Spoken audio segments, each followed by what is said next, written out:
Hello दोस्तों, मैं Lalit Verma LV classes की इस नई वीडियो में आप सभी का स्वागत करता हूं। तो आज से फिजिक्स का सेकंड पार्ट यानी कि चैप्टर नंबर 9 किरण प्रकाशिकी एवं प्रकाशिक यंत्र जो है स्टार्ट किया जाएगा। तो जैसा कि आप सभी लोग जानते हैं, कोविड-19 के कारण जो है इस बार 30% सिलेबस कम किया गया है, जिसके कारण जो है इससे जो है प्रकाश का परावर्तन, दर्पण सूत्र, इसके अलावा प्रकाश का प्रकीर्णन जैसे टॉपिक जो है हटा दिए गए हैं। तो हम लोग इसमें सबसे पहले पढ़ेंगे आज प्रकाश का अपवर्तन, यानी कि प्रकाश का अपवर्तन किसे कहते हैं। प्रकाश का अपवर्तन, इससे हम लोग बोलते हैं रेफ्रैक्शन ऑफ लाइट। रेफ्रैक्शन ऑफ लाइट यानी कि प्रकाश का अपवर्तन। तो इसके लिए पहले आप एक फिगर ध्यान दीजिए। फिगर की सहायता से आप इसे बहुत ही आसानी से समझ सकते हैं। जैसे कि ध्यान दीजिए, मान लीजिए यहाँ पर जो है ये एक तल दिया गया है। ध्यान दीजिए, ये कोई तल दिया गया है, इधर का माध्यम दूसरा है और इस तल के दूसरी ओर का माध्यम दूसरा है। इसको हम लोग थोड़ी देर के लिए मान लेते हैं कि ये विरल माध्यम है और इधर का जो माध्यम है ये सघन माध्यम है। इसमें यहाँ पर जो है एक ये अभिलंब खींच दिया गया है। इस प्रकार से ये अभिलंब हो जाएगा। अब ध्यान दीजिए, जब भी कोई प्रकाश की किरण यहाँ पर एक माध्यम से दूसरे माध्यम में प्रवेश करती, ध्यान दीजिए, जैसे कि मान लीजिए यहाँ पर ये प्रकाश किरण इस प्रकार से आ रही है, तो ध्यान दीजिए जब ये आ रही है तो यहाँ पर ये टकराएगी, तो अभिलंब और इस आने वाली किरण के जो बीच कोण बनता है इसे हम लोग बोलते हैं आपतन कोण और इसे प्रदर्शित करते हैं आई से। अब टकराने के बाद जब किरण दूसरी ओर जाएगी तो ध्यान दीजिए किरण फिर इस प्रकार से जाएगी। अब इसमें आपको यहाँ पर ध्यान देना है, किरण को जाना कैसे था, यानी कि अगर ये जाती तो सीधा इस प्रकार से जाती, लेकिन किरण सीधे न जाकर इस ओर झुक गई है, यानी कि जो आपका ये अभिलंब दिया गया है इस अभिलंब की ओर झुक गई है। तो यहाँ पर अभिलंब और इसके अलावा जो किरण यहाँ पर अपवर्तित होकर बाहर जा रही है, इसके बीच जो कोण बनता है इससे हम लोग बोलते हैं अपवर्तन कोण और इसे प्रदर्शित करते हैं आर से। तो जो किरण यहाँ पर आ रही थी इससे हम लोग बोलते हैं आपतित किरण। याद रखिएगा, जो किरण आ रही है इससे बोला जाता है आपतित किरण। आपतित किरण, जो किरण यहाँ पर बाहर जा रही है इससे हम लोग बोलते हैं अपवर्तित किरण। अपवर्तित किरण। इसके अलावा ये यहाँ पर है अभिलंब, इस प्रकार से। ये यहाँ पर माध्यम विरल, विरल माध्यम का मतलब यहाँ पर वायु हो सकती है। सघन माध्यम का मतलब यहाँ पर जल हो सकता है या कांच हो सकता है, किसी भी प्रकार का माध्यम हो सकता है। तो यहाँ का माध्यम सघन है और इधर का माध्यम विरल है। तो प्रकाश किरण ध्यान दीजिए, यहाँ पर इसको इस रास्ते से जाना चाहिए था, लेकिन वो नीचे की ओर झुक गई है, यानी कि उसका रास्ता यहाँ पर बदल गया है। तो आप लोग इसमें बताएंगे, जब भी प्रकाश की किरण एक माध्यम से दूसरे माध्यम में प्रवेश करती है तो वह अपने मूल पथ से विचलित हो जाती है और इसके विचलन की यहाँ पर दो स्थितियाँ हैं अलग अलग। एक यहाँ पर ये बताई गई है। अब दूसरी स्थिति ध्यान दीजिए, जैसे कि मान लीजिए यहाँ पर ये तल दिया गया है, इस बार ये माध्यम सघन है और यहाँ पर ये जो माध्यम है इधर का विरल है। इसके अलावा यहाँ पर ये जो है आपको अभिलंब दिया गया है। तो अब ध्यान दीजिए, इस बार जब यहाँ पर प्रकाश की किरण आपतित होगी इस प्रकार से, तो यहाँ पर जो कोण बनता है इसे हम लोग आपतन कोण बोलते हैं, इसे आई से प्रदर्शित करते हैं। अब ध्यान दीजिए, इस बार किरण को जब जाना चाहिए था तो ऐसे जाना चाहिए था, लेकिन किरण ऐसे ना जा करके ऐसे जाएगी इस प्रकार से। तो यहाँ पर ये किरण आपतित किरण है जो बाहर जा रही है टकराने के बाद। ये यहाँ पर अपवर्तित किरण है, आप इसमें भी बता सकते हैं। यहाँ पर ये है आपकी आपतित किरण। ये यहाँ पर जो बाहर जा रही है इससे आप बोलेंगे अपवर्तित किरण। ये यहाँ पर है अभिलंब और यहाँ पर जो ये वाला कोण बनेगा इसे हम लोग बोलेंगे अपवर्तन कोण और इसे प्रदर्शित करते हैं आर से। अब की बार ध्यान दीजिए, पहले यहाँ पर माध्यम विरल था, सघन था, यानी कि किरण जो है विरल से सघन माध्यम में जा रही है। तो जब प्रकाश किरण विरल माध्यम से सघन माध्यम में प्रवेश करती है तो अभिलंब की ओर झुक जाती है। ये आपका अभिलंब है, किरण इस अभिलंब की ओर आ गई। और जब प्रकाश किरण जो है सघन माध्यम से विरल माध्यम में जाती है, अब की बार यहाँ पर ये सघन माध्यम से आ रही है और विरल माध्यम में जा रही है, तो यहाँ पर ध्यान दीजिए अब की बार ये अभिलंब से दूर हट गई, यानी कि ये किरण जो है बाहर से चली गई है और ज़्यादा, तो यही विचलन होता है, यानी कि इसका मूल पथ आपका ये है, ध्यान दीजिए, लेकिन ये अपने मूल पथ से विचलित हो जाती है। तो अगर आप यहाँ पर इसकी परिभाषा बताएंगे तो आप बता सकते हैं कि जब प्रकाश किरण किसी एक पारदर्शी माध्यम से दूसरे पारदर्शी माध्यम में प्रवेश करती है तो वह अपने मूल पथ से विचलित हो जाती है, यानी कि वहाँ पर उसका जो मेन रास्ता होता है वो बदल जाता है, यानी कि अपने मूल पथ से वो विचलित हो जाती है। और विचलन की आपको दो स्थितियां बता दी गई।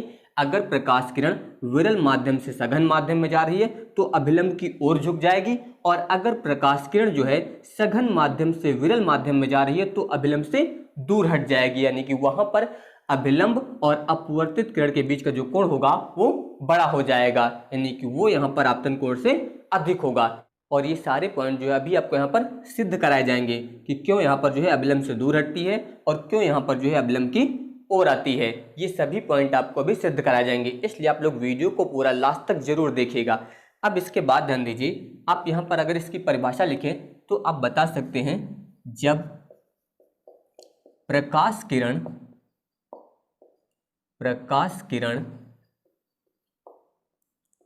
एक पारदर्शी माध्यम से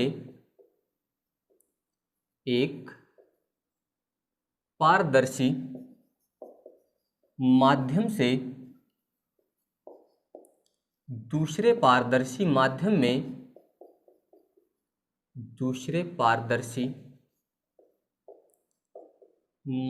में प्रवेश करती है तो वह अपने मूल पथ से विचलित हो जाती है,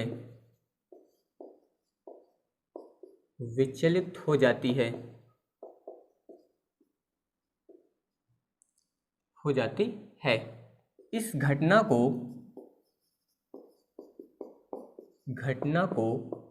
प्रकाश का अपवर्तन कहते हैं। प्रकाश का अपवर्तन कहते हैं। तो इस प्रकार से आप यहाँ पर इसे परिभाषित करेंगे। आप इसकी परिभाषा जो है दूसरे प्रकार से भी बता सकते हैं। आप इसमें बता सकते हैं कि जब प्रकाश किरण एक पारदर्शी माध्यम से दूसरे पारदर्शी माध्यम में प्रवेश करती है तो दूसरे पारदर्शी माध्यम में जो है प्रकाश की चाल और दिशा बदल जाती है, तो इस घटना को हम लोग प्रकाश का अपवर्तन कहते हैं। याद रखिएगा, जब प्रकाश किरण एक पारदर्शी माध्यम से दूसरे पारदर्शी माध्यम में प्रवेश करती है तो दूसरे पारदर्शी माध्यम में जो है प्रकाश की चाल इसके अलावा दिशा जो है बदल जाती है। इस घटना को हम लोग प्रकाश का अपवर्तन कहते हैं। आप इस प्रकार से भी परिभाषित कर सकते हैं, या फिर आप बता सकते हैं जब प्रकाश किरण विरल माध्यम से सघन माध्यम में प्रवेश करती है तो वह अभिलंब की ओर झुक जाती है। इस घटना को प्रकाश का अपवर्तन कहते हैं। या फिर आप बता सकते हैं कि जब प्रकाश किरण सघन माध्यम से विरल माध्यम में प्रवेश करती है तो वह अभिलंब से दूर हट जाती है। इस घटना को प्रकाश का अपवर्तन कहते हैं। इस प्रकार जो है आप इसकी परिभाषा अलग अलग तरीके से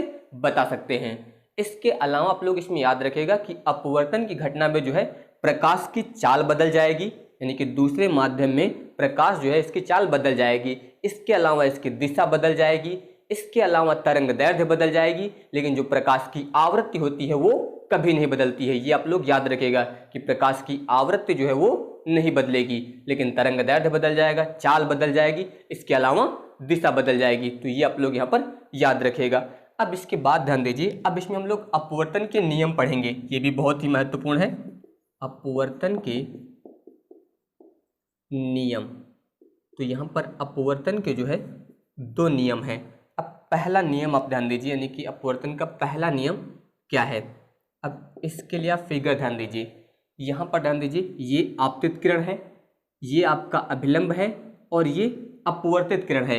ये तीनों जो है यहाँ पर एक ही तल में हैं, आपतित किरण, अभिलंब और अपवर्तित किरण। तो आप इसमें बताएंगे कि आपतित किरण, इसके बाद अपवर्तित किरण तथा आपतन बिंदु पर अभिलंब, तीनों जो है एक ही तल में होते हैं। यहाँ पर ये जो बिंदु है इससे हम लोग बोलते हैं आपतन बिंदु, याद रखिएगा, इससे बोला जाता है आपतन बिंदु। तो आपको इसमें बताना है कि आपतित किरण, अपवर्तित किरण तथा आपतन बिंदु पर अभिलंब तीनों जो है एक ही तल पर होते हैं। ये यहाँ पर इसका पहला नियम हो जाएगा। तो वही आप यहाँ पर लिखेंगे, आपतित किरण, आपतित किरण कॉमा अपवर्तित किरण, अपवर्तित किरण तथा आपतन बिंदु, आपतन बिंदु पर अभिलंब, आपतन बिंदु पर अभिलंब तीनों एक ही तल में होते हैं, एक ही तल पर होते हैं, होते हैं। ये यहाँ पर इसका पहला नियम हो जाएगा कि आपतित किरण, अपवर्तित किरण तथा आपतन बिंदु पर अभिलंब तीनों एक ही तल पर होते हैं। अब इसके बाद ध्यान दीजिए इसका सेकंड नियम, जो कि बहुत ही महत्वपूर्ण है। इसका जो दूसरा नियम है वो बहुत ही महत्वपूर्ण है। अब इसके लिए ध्यान दीजिए, आप यहाँ पर बताएंगे जब एक वर्णीय प्रकाश की कोई किरण एक माध्यम से दूसरे माध्यम में प्रवेश करती है, ध्यान दीजिए, जब एक वर्णीय प्रकाश की कोई किरण एक माध्यम से दूसरे माध्यम में प्रवेश करती है तो पहले माध्यम में बने आपतन कोण की ज्या, याद रखिएगा, आपतन कोण की ज्या, ज्या हम लोग बोलते हैं साइन को। तो यहाँ पर जो है आपतन कोण की ज्या, इसके अलावा दूसरे माध्यम में बने अपवर्तन कोण की ज्या का अनुपात जो होता है वो एक नियतांक होता है। याद रखिएगा, यहाँ पर जो आपका पहले माध्यम में निर्मित आपतन कोण है इसकी ज्या, ज्या का मतलब साइन आई, इसे हम लोग बोलेंगे आपतन कोण की ज्या।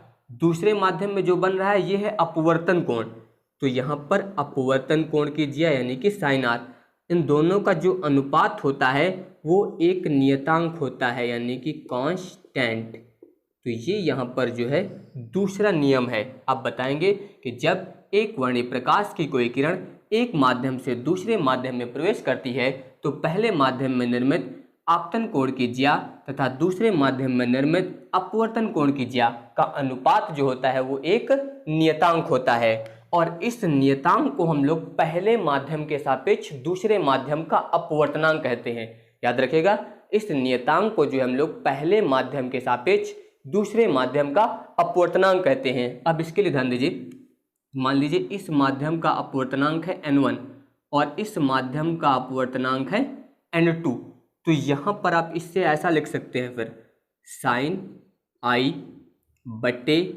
साइन आर बराबर 1n2। इस नियतांक को जो है हम लोग पहले माध्यम के सापेक्ष दूसरे माध्यम का अपवर्तनांक कहते हैं, यानी कि 1n2 जो लिखा गया है इससे बोलेंगे पहले माध्यम के सापेक्ष दूसरे माध्यम का अपवर्तनांक। और इस नियम को हम लोग स्नेल का नियम भी कहते हैं, ये भी याद रखिएगा। यहाँ पर जो अपवर्तन का दूसरा नियम है इसे हम लोग स्नेल का नियम भी कहते हैं। तो अब ध्यान दीजिए, आप इसमें लिखेंगे यहाँ पर जब एक वर्णीय प्रकाश की किरण, प्रकाश की किरण एक माध्यम से दूसरे माध्यम में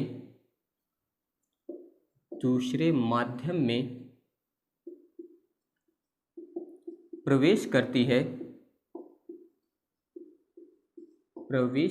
है तो पहले माध्यम में निर्मित आपतन कोण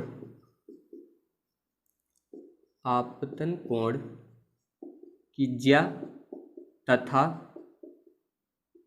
दूसरे माध्यम में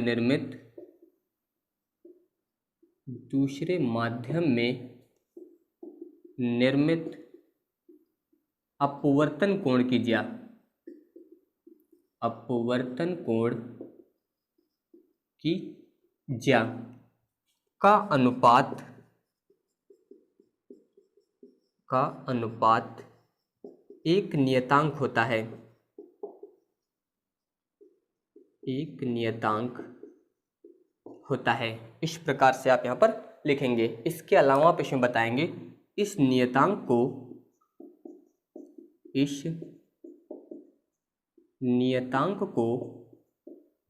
पहले माध्यम के सापेक्ष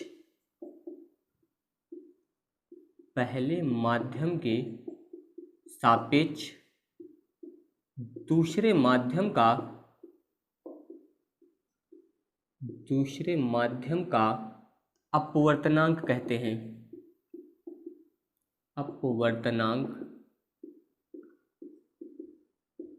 हैं। इसके अलावा बता सकते हैं इसे स्नेल का नियम भी कहते हैं। स्नेल का नियम भी कहते हैं। तो इस प्रकार से जो है आप यहाँ पर इस नियम के बारे में बता सकते हैं। इसके अलावा आप ध्यान दीजिए यहाँ पर जो लिखा गया है साइन आई बट्टे साइन आर बराबर यहाँ पर है 1n2।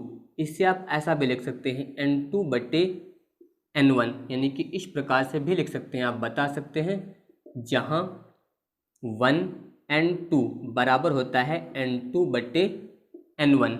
इससे हम लोग बोलते हैं पहले माध्यम के सापेक्ष दूसरे माध्यम का अपवर्तनांक।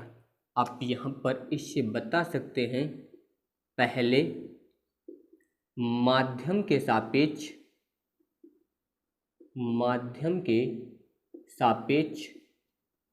दूसरे माध्यम का अपवर्तनांक,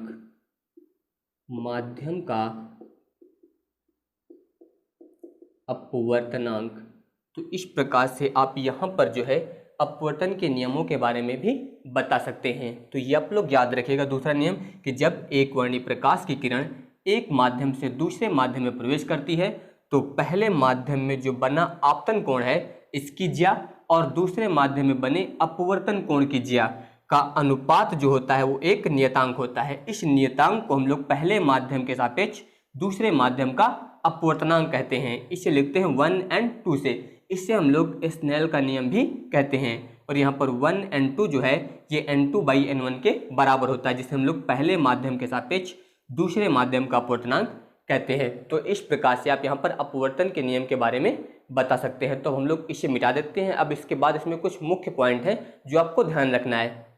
अब इसके बाद ध्यान दीजिए, आपको इसमें कुछ कंडीशन ध्यान रखना है, जैसे कि केस नंबर 1, यदि प्रकाश किरण विरल माध्यम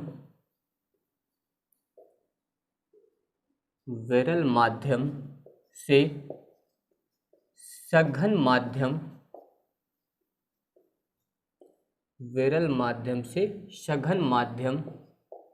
में प्रवेश करे,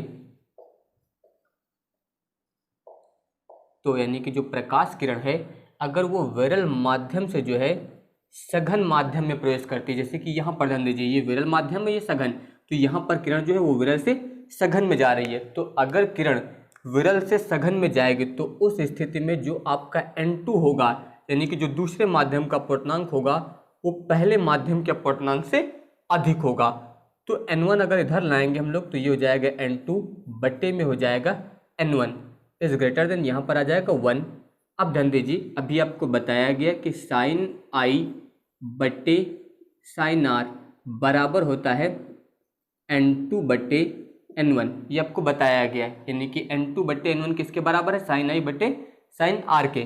तो इसकी जगह पे आप ये लिख सकते हैं, यानी कि यहाँ पर ये हो जाएगा साइन आई बट्टे में हो जाएगा sine R is greater than 1। इसका आप इधर गुणा कर दीजिए तो sine I is greater than sine R, इतना हो जाएगा। अब यहाँ पर ध्यान दीजिए साइन और साइन इसको छोड़ दीजिए तो यहाँ पर हो जाएगा आई इज ग्रेटर देन आर। तो यहाँ पर ध्यान दीजिए आपतन कोण बड़ा है किससे, अपवर्तन कोण से। तो प्रकाश किरण जब विरल से सघन में जाती है तो उस समय आई का मान जो है आर से बड़ा होता है, और आई का मान जब आर से बड़ा होगा तो इसका मतलब ये वाली किरण जो है किधर जाएगी, अभिलंब की ओर जाएगी। तो आप बता सकते हैं यहाँ पर कि अतः किरण अभिलंब की ओर झुक जाती है, अभिलंब की ओर झुक जाती है, झुक जाती है। यही आपको यहाँ पर बताया गया था। तो इस प्रकार से आप यहाँ पर ये सिद्ध भी कर सकते हैं। तो याद रखिएगा, विरल से सघन में जाएगी तो उस समय यहाँ पर जो आपतन कोण होगा इसका मान अपवर्तन कोण से बड़ा होगा, और आई का मान आर से बड़ा होने पर किरण जो है वो अभिलंब की ओर झुक जाएगी, यानी कि इस तरफ आएगी। सेम दूसरी कंडीशन ध्यान दीजिए, इसी प्रकार से केस नंबर 2 आप इसमें बताएंगे कि यदि प्रकाश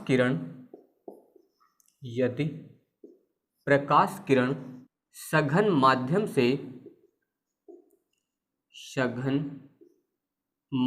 से विरल माध्यम में प्रवेश करती है, तो अगर प्रकाश किरण सघन माध्यम से विरल माध्यम में प्रवेश करेगी तो उस स्थिति में N2 का मान जो होगा वो कम होगा N1 से, यानी कि जो दूसरे माध्यम का अपवर्तनांक है वो पहले माध्यम के अपवर्तनांक से कम होगा। तो इस स्थिति में अगर N1 हम लोग इधर लाएं तो N2 बट्टे N1 is less than 1। N2 बट्टे N1 किसके बराबर है? साइन आई बट्टे साइन आर के। तो इसकी जगह पे आप लिखेंगे आप साइन आई बट्टे में हो जाएगा sine R is less than 1। इसका आप इधर गुणा कर दीजिए तो sine I is less than, ये इधर जाएगा साइन आर।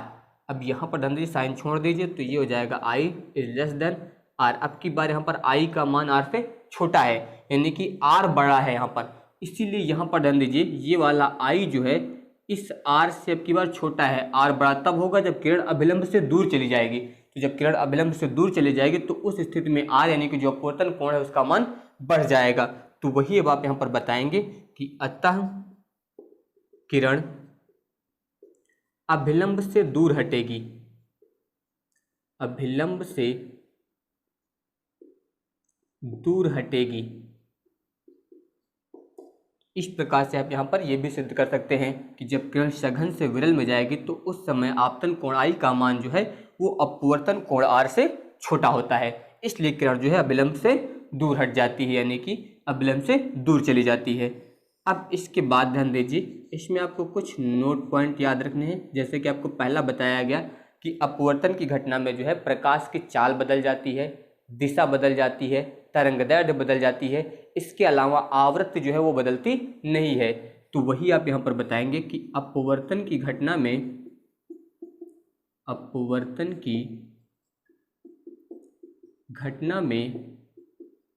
प्रकाश की चाल तथा तरंगदैर्घ्य बदल जाते हैं, किंतु आवृत्ति नहीं बदलती है।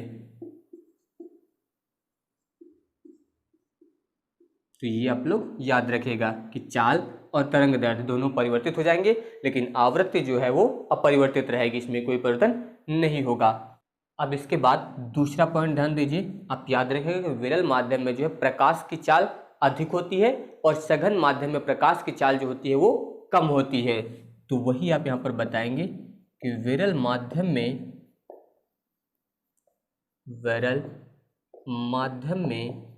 प्रकाश की चाल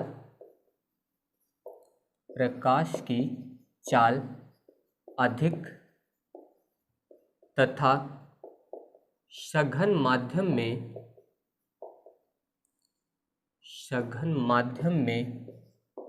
प्रकाश की चाल कम होती है, प्रकाश की चाल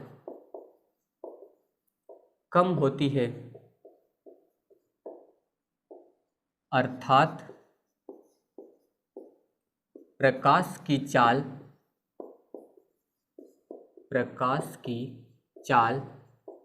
माध्यम के अपवर्तनांक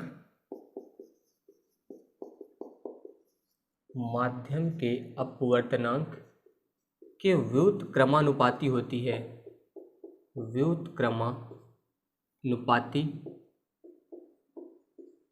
होती है। तो ये आप लोग याद रखिएगा, क्योंकि आपको बताया गया था कि जो प्रकाश की चाल है वो विरल माध्यम में अधिक और सघन माध्यम में जो है कम होती है। इसलिए आप बताएंगे कि जो प्रकाश की चाल है वो माध्यम के अपवर्तनांक के व्युत्क्रमानुपाती होती है।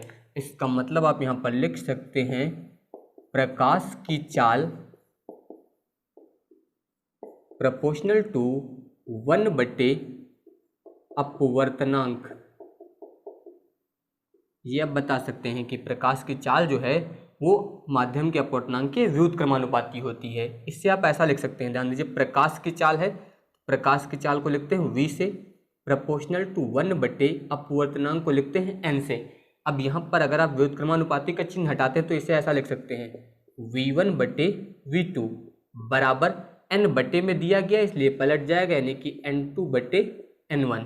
तो यहाँ पर जो v1/v2 है, v1 का मतलब ये माध्यम में प्रकाश की चाल, ध्यान दीजिए, इससे आप ऐसा करके लिख सकते हैं, या v1 का मतलब यहाँ पर आप बताएंगे माध्यम में प्रकाश की चाल, प्रकाश की चाल। v2 का मतलब आप यहाँ पर बताएंगे निर्वात में प्रकाश की चाल बराबर n2 का मतलब यहाँ पर निर्वात का अपवर्तनांक, यहाँ पर आप लिखेंगे निर्वात का अपवर्तनांक।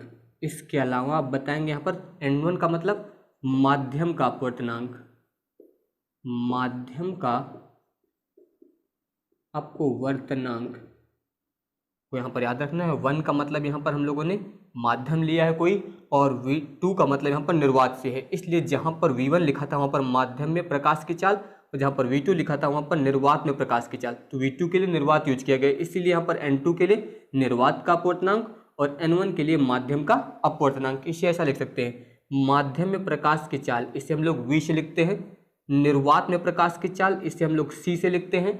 निर्वात का जो अपवर्तनांक होता है वो 1 होता है, और माध्यम का अपवर्तनांक यहाँ पर हम लोग मान लेते हैं n, यानी कि यहाँ पर ध्यान दीजिए, अगर यहाँ से हम लोग माध्यम की चाल ज्ञात करें v, तो ये इधर ऊपर आ जाएगा c, यानी कि गुणे में आ जाएगा, तो c बट्टे में आ जाएगा n, जहाँ पर आप बता सकते हैं कि c बराबर होता है 3 × 10⁸ मीटर प्रति सेकंड। इससे हम लोग बोलते हैं प्रकाश की चाल, याद रखिएगा प्रकाश की चाल। तो इस प्रकार से आप इन सभी पॉइंट्स के बारे में याद रखेंगे। बाकी के टॉपिक मैं आप लोगों को नेक्स्ट वीडियो में बताऊंगा। अगर आप सभी को ये वीडियो पसंद आया हो तो इस वीडियो को लाइक, शेयर और चैनल को सब्सक्राइब जरूर करिएगा। धन्यवाद।